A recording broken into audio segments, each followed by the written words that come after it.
The oxygen mask sat heavy against my face, each breath a reminder of how close I'd come to dying.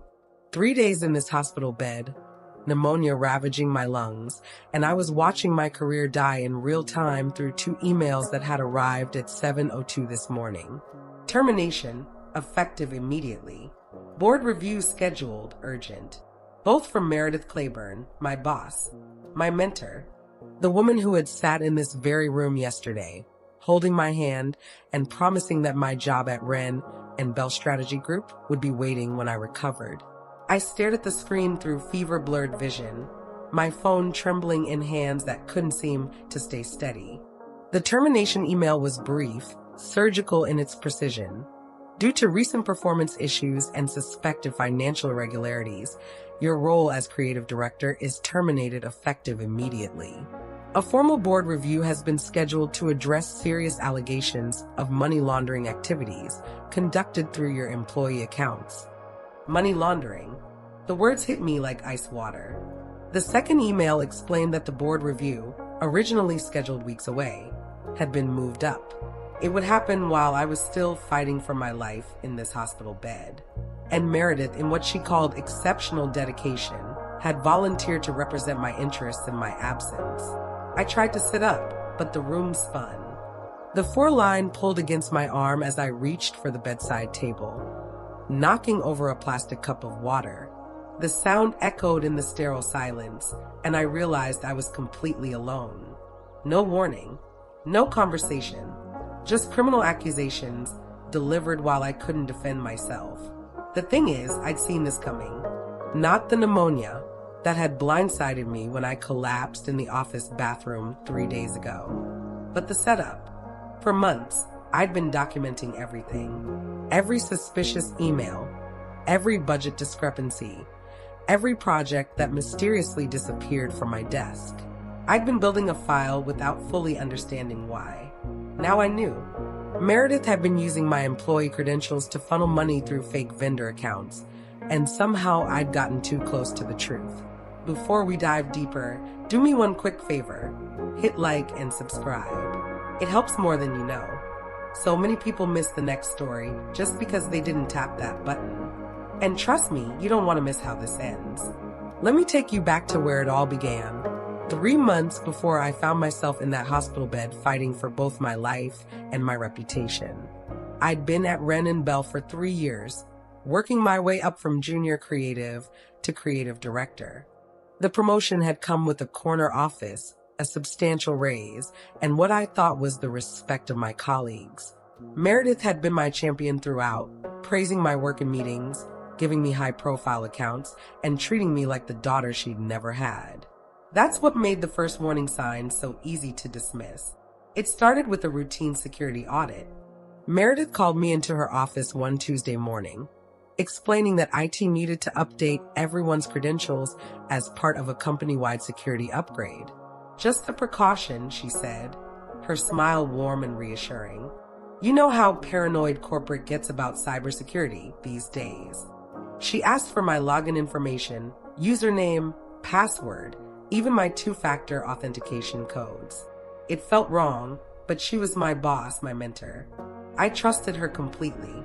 That trust began to crack a few weeks later when I noticed discrepancies in project budgets. Vendors I'd never heard of, payments for services I hadn't approved, expenses that didn't match any work I'd overseen. When I brought it to Meredith's attention, she seemed genuinely concerned. Probably just an accounting error, she said, making notes on a legal pad. I'll have finance look into it right away. But the discrepancies kept appearing. More vendors, larger payments, projects that seemed to exist only on paper. I started taking screenshots, saving emails, documenting everything I found. Something was wrong, and my instincts told me to protect myself. The pattern became clearer over the following weeks. Money was moving through accounts under my authorization, payments I'd never approved to companies I'd never worked with. It was sophisticated, subtle. But once I knew what to look for, the trail was undeniable. Someone was using my credentials to launder money, and they were setting me up to take the fall. I confronted Meredith again, this time with printed evidence. She listened patiently as I explained what I discovered, nodding thoughtfully at all the right moments. "This is serious," she said finally. "We need to involve legal immediately. But Laura, you have to understand how this looks. These transactions are all tied to your access codes." "But I didn't authorize them," I insisted. "Someone else is using my credentials." "Of course, that's what we'll investigate.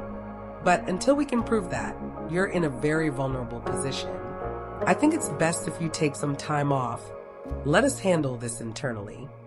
I refused. Taking time off felt like admitting guilt, like running away from a problem I hadn't created. Instead, I worked longer hours, documented every suspicious transaction I could find, and built a comprehensive case showing how my access had been compromised. That's when I got sick. It started as a cold, nothing unusual for October in the city, but it escalated quickly, turning into something that left me dizzy and struggling to breathe. I kept pushing through, working late into the night, until my body simply gave out. I collapsed in the office bathroom on a Thursday morning, fever burning through me like fire. The last thing I remembered was the cold tile against my cheek and the sound of someone calling for help. I woke up in the hospital with pneumonia, my lungs so inflamed that doctors warned it could be weeks before I recovered. Meredith visited daily, bringing flowers and reassurances. She seemed genuinely worried about my health, holding my hand while promising that everything at work would be fine. "Just focus on getting better," she said. "Your job will be here when you're ready." 24 hours later, I received those 2 emails. The betrayal cut deeper than any physical pain the pneumonia had caused. This woman I'd trusted, who'd mentored me, who'd sat beside my hospital bed promising everything would be fine, she had orchestrated the entire scheme. She'd used my credentials to steal money, and now she was positioning herself to present fabricated evidence while I was too sick to defend myself. The next 48 hours were torture. My fever climbed higher as stress compounded the infection. Every time I tried to call the office, I was met with voicemail or silence. It was as if the entire company had been instructed to cut me off completely. On the morning of the board review, lying in that hospital bed listening to the steady beep of monitors, I made a decision that terrified me. I wasn't going to let her destroy me in my absence. The physical act of getting out of bed nearly broke me. My legs shook as they touched the cold linoleum floor. The 4-line pulled tight against my arm, sending sharp pain up to my shoulder. But the emotional pain was worse. The image of Meredith standing in that conference room, presenting lies about me while I lay helpless. Tears rolled down my cheeks as I pulled on clothes over the hospital gown. My hands trembled so badly I could barely manage the buttons. A nurse appeared in the doorway, her face filled with alarm. She tried to get me back to my bed, telling me that I was still too weak to do anything. But I didn't stop because I knew that lying in that bed while someone I trusted tore apart my life felt like dying too. I stumbled past the nurse, ignoring her calls for help. The hallway stretched endlessly ahead of me, fluorescent lights too bright, everything spinning with each labored step. Other patients and staff turned to stare at this fevered woman shuffling toward the elevator in street clothes over a hospital gown. The elevator ride down felt eternal. I gripped the handrail with both hands, watching the floor numbers count down through tears that wouldn't stop. By the time I reached the lobby, security was looking for me. I could hear them calling my name, but I was already pushing through the main doors. The October air hit my fevered skin like ice. I stood on the sidewalk, swaying and gasping, when a taxi pulled up. The driver took one look at me and hesitated. The ride was a nightmare of nausea and pain. Every turn made my head spin worse.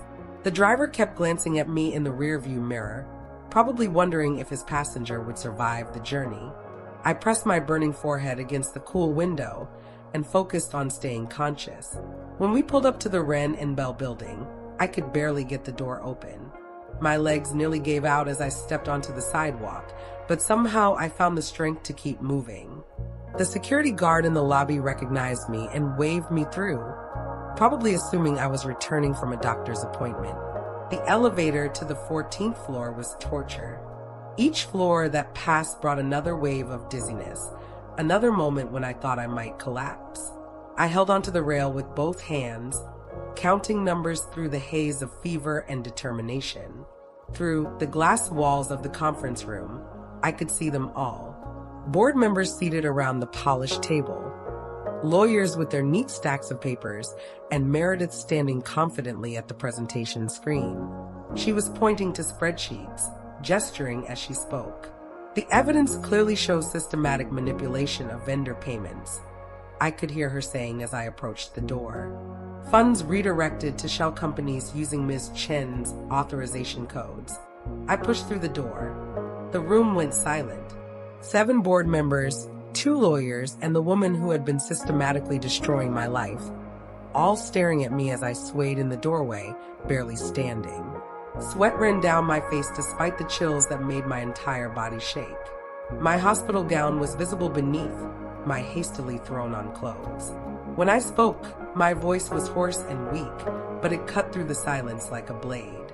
"It's all a lie, Dad." Meredith's face went white. This wasn't part of her plan. I was supposed to be safely contained in a hospital bed while she completed my destruction. The board members rose from their seats, alarm written across their faces. "She's trying to destroy me," I whispered, leaning heavily against the doorframe. The room started spinning faster than before. The combination of fever, stress, and sheer physical exertion finally overwhelmed my body. My knees buckled, and I felt myself sliding down the wall, vision going dark around the edges. The last thing I heard was someone shouting for medical help, the scrape of chairs as people rushed toward me, and Meredith's voice, no longer confident, calling my name. When I woke, it was to the steady beep of heart monitors and the antiseptic smell of hospital air. Bright lights blazed overhead, making me squint as consciousness slowly returned. Voices murmured nearby, doctors discussing my condition, nurses checking vitals. The oxygen mask was back on my face, and I could feel multiple 4 lines in my arms. But through the haze of medication and exhaustion, I also understood something else. I had disrupted Meredith's presentation. I had called her evidence into question in front of the entire board. Whatever happened next, she could no longer destroy me in my absence. A nurse approached with a clipboard. "There was a call for you. The board review has been postponed indefinitely, pending a full investigation into the conflicting claims. All evidence is being secured for independent analysis." Relief flooded through me, stronger than any painkiller they could have administered. I had bought myself time to heal, time to prepare, time to present the truth I'd been documenting for months. The investigation took 6 weeks. While I recovered, fighting pneumonia and slowly rebuilding my strength, forensic accountants pored over financial records. What they found vindicated everything I'd suspected. A sophisticated money laundering scheme using my credentials to create fake vendors and redirect company funds. Every fraudulent transaction traced back to Meredith's access to my accounts through that routine security audit. Every forged document, every manipulated record. The evidence was overwhelming and undeniable. The rescheduled board review was different. This time, I was the one making the presentation. I stood in that same conference room 6 weeks later, healthy enough to speak clearly, and methodically laid out the truth. Financial records, email communications, security logs showing exactly when and how my access had been compromised, piece by piece. I dismantled every lie Meredith had constructed. The board didn't need to deliberate. The evidence was too comprehensive, too thoroughly documented to dispute. Meredith was arrested that afternoon, led out of the building in handcuffs while news crews gathered on the street below. Watching my former mentor charged with embezzlement, fraud, and identity theft should have felt like victory. Instead, it felt hollow, sad, like watching someone I'd cared about reveal themselves to be a stranger. Within hours of her arrest, I received a call offering me Meredith's position. Senior Vice President of Creative Strategy, substantial salary increase, corner office with panoramic city views. Everything I had thought I wanted just months earlier. But something fundamental had changed during those weeks of fighting for my reputation and my life. I discovered reserves of strength I never knew I possessed. Learned I was more capable of standing alone than I'd ever imagined possible.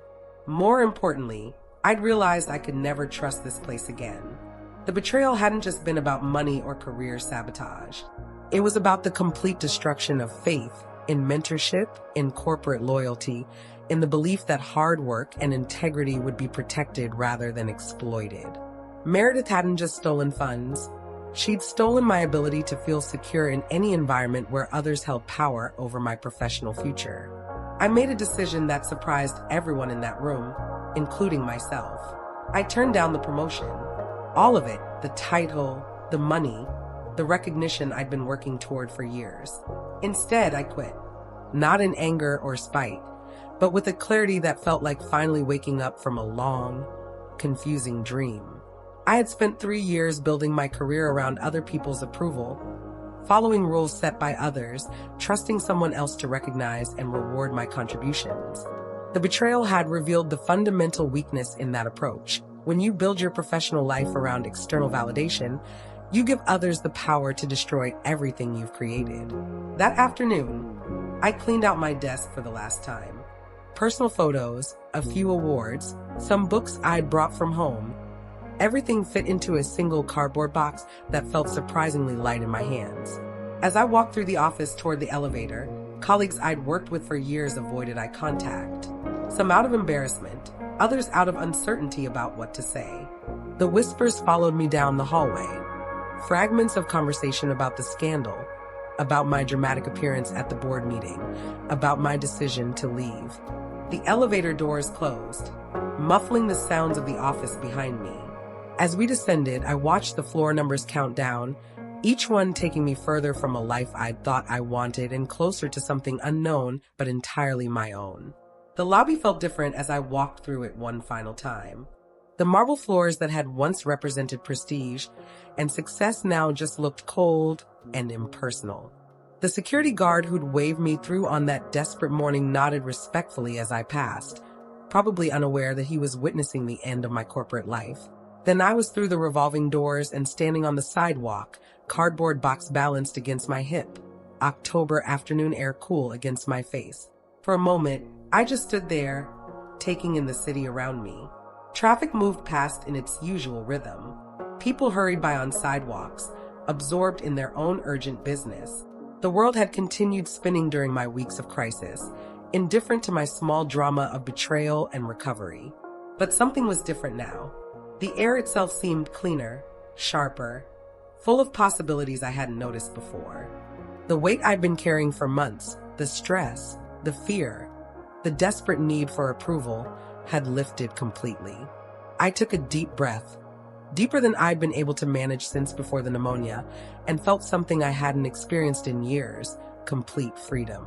For the first time in my professional life, I belonged entirely to myself. No one else's expectations to meet, no one else's approval to seek, no one else's vision to serve. The betrayal that had nearly destroyed me had also revealed something invaluable. I was stronger, more resourceful, and more capable of independence than I'd ever imagined. I thought about all the people who might be watching from office windows above, wondering what would happen to the woman who'd walked away from everything they thought mattered. I thought about Meredith sitting in a jail cell, probably still unable to understand how her perfect plan had unraveled. Most of all, I thought about everyone who's ever been betrayed by someone they trusted, who's ever felt powerless in the face of institutional indifference, who's ever wondered if they have the strength to start over completely. Your story doesn't end with someone else's betrayal. Sometimes it's just beginning, and that beginning might be better than anything you'd imagined before you were forced to discover what you were truly capable of creating. I shifted the box to a more comfortable position and started walking, my steps steady and sure, toward whatever came next.